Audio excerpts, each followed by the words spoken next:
তো বন্ধুরা, এই ভিডিওটা হচ্ছে গতকালকের করিশ্মা পিসিতার বাড়িতে কালী পূজাতে গেছিলাম। তো তোমরা ভিডিওটা স্কিপ না করে সবটা ভিডিও দেখতে থাকো।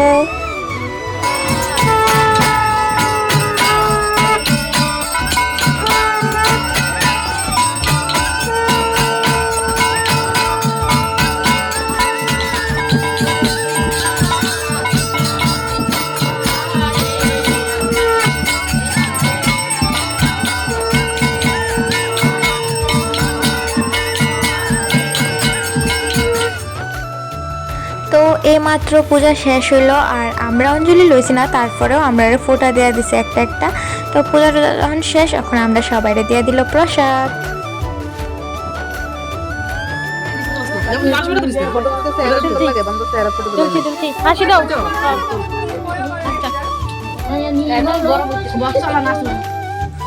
তো আজকের মতো ভিডিওটা অতটুকুই। ভালো লাগলে লাইক কমেন্ট করে দেওয়া। দেখা হইতেছে পরের ভিডিওতে। বাই।